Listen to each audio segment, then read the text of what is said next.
एक मैच में 10 दिल जीतने वाले पल, दुनिया ने सुनी 22 साल के यशस्वी की दहाड़। याद रहेगा टीम इंडिया के प्रिंस का कमबैक, बुमराह का स्टंप तोड़ अटैक, अय्यर का मैच पलटने वाला थ्रो, कमेंटेटर बोले फील्डर हो तो ऐसा हो, अश्विन का 499 वाला मैच, रोहित शर्मा का स्लिप वाला कैच, अंग्रेजी ड्रेसिंग रूम में बुमराह का टेरर, सपने में भी दिख रही है जस्सी की यॉर्कर, टेस्ट मैच में आया T20 वाला मजा, बेसबॉल नहीं जस्ट बॉल चला, वाइजैक में टूटा अंग्रेजों का घमंड, आखिरी बॉल तक था मैच जीतने का भरोसा, स्टोक्स ने माना आसान नहीं है भारत को हराना, इंग्लैंड से हिसाब बराबर तो झूम उठे कप्तान, चैंपियन बुमराह पर बड़ा बयान, अब नहीं रुकेगा टीम इंडिया का तूफान। इंग्लिश टीम के साथ दूसरे टेस्ट से पहले भारतीय टीम को लेकर कई सवाल खड़े हो रहे थे, क्योंकि हैदराबाद में हार के बाद हालात मुश्किल लग रहे थे। जडेजा और केएल राहुल बाहर हो चुके थे, विराट कोहली ब्रेक पर है। ऐसे में बहुत सारे लोगों को लग रहा था कि भारत में इंग्लैंड के पास लगातार 2 टेस्ट मैच जीतने का इससे अच्छा मौका नहीं होगा।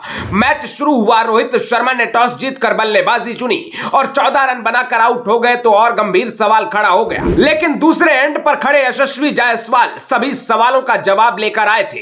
एक तरफ विकेट गिरते रहे, लेकिन यशस्वी ने पूरा दिन निकाल दिया। दूसरे दिन दोहरे शतक के साथ यशस्वी ने भारत को 400 के पार पहुंचाया तो सारे क्रिकेट एक्सपर्ट्स की बोलती बंद हो गई, क्योंकि इतने बड़े स्कोर के बाद इंग्लैंड का मैच में वापस आना नामुमकिन लग रहा था।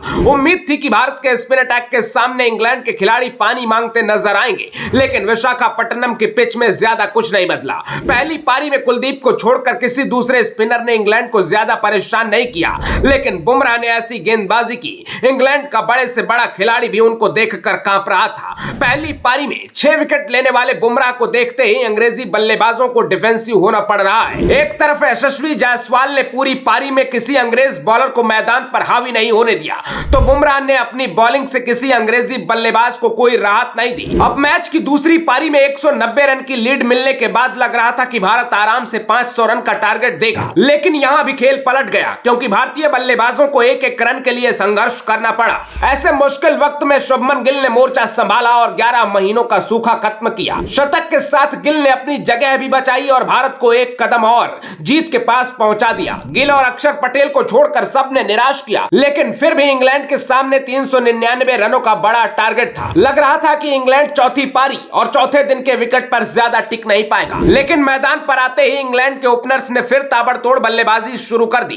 क्योंकि पिछले मैच में उनका तुक्का सही बैठ गया था। स्टोक्स ने खुद बताया कि सामने 400 रन होने के बाद भी उन्हें भरोसा था कि इंग्लैंड की टीम कहीं से भी मैच पलट सकती है। मैदान पर भी कुछ ऐसा ही नजर आ रहा था, क्योंकि 50 रन पर पहला विकेट जाने के बाद भी इंग्लैंड का रन रेट कम नहीं हो रहा था। लेकिन अश्विन के अनुभव के आगे अंग्रेजी तिकड़म ज्यादा देर तक नहीं टिक सका। एक के बाद एक 3 खिलाड़ी अश्विन की फिरकी में फंसे। इंग्लैंड के पूर्व कप्तान और टेस्ट मैच के खतरनाक बल्लेबाज जो रूट को आउट करके अश्विन ने अपना 499वां विकेट लिया। 154 रन पर इंग्लैंड के 4 विकेट गिर गए तो लग रहा था कुछ देर में ही खेल खत्म होने वाला है, लेकिन अंग्रेज मानने को तैयार नहीं थे। 7वें नंबर पर आए कप्तान बेन स्टोक्स उलटफेर की तैयारी में लग रहे थे, क्योंकि दूसरे एंड पर बेन फोक्स और बेयरस्टो बड़े शॉट खेल रहे थे और तेजी से स्कोर को आगे बढ़ा रहे थे। भारत के लिए अच्छी बात यह रही कि रोहित शर्मा ने बुमराह को दूसरी पारी में भी जब भी गेंद थमाई तो विकेट गिर गया।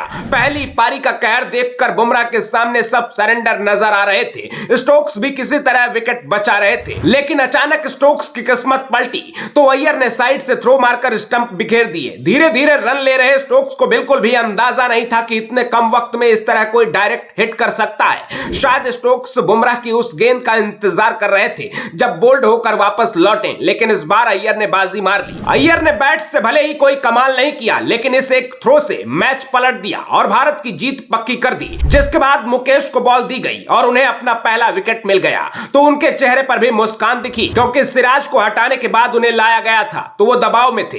कुछ देर बाद बुमराह ने फिर गेंद उठाई और चौका छक्का मारकर 30 मार खां बन रहे टॉम हार्टली का स्टंप उखाड़ दिया। आखिरकार बुमराह के तूफान के आगे इंग्लैंड पूरी तरह सरेंडर हो गया और भारत ने हिसाब बराबर कर लिया। इस जीत के बाद वाइजैक से टीम इंडिया 4 गुड न्यूज के साथ आगे बढ़ रही है। सबसे बड़ी चीज यह है कि किंग कोहली के टीम में आने से पहले प्रिंस गिल की वापसी हो गई है। दूसरा, बुमराह ने साबित कर दिया कि अगर वो फिट हैं और टीम में हैं तो भारत को घर या बाहर कहीं भी हराना आसान नहीं है। और तीसरा, इस बात पर मुहर लग गई कि रविचंद्रन अश्विन अपने दौर के सबसे महान स्पिनर हैं। आखिरी और सबसे अहम बात यह है कि भारतीय क्रिकेट का भविष्य दुनिया के मुकाबले सबसे मजबूत हाथों में है, क्योंकि भारत के मैच में बेसबॉल नहीं जैस बॉल चलता है। वैसे तो 9 विकेट लेकर Bumrah man of the match रहे, लेकिन आपके लिए मैच का हीरो कौन है कमेंट करके जरूर बताइएगा। आते रहिए। जय हिंद।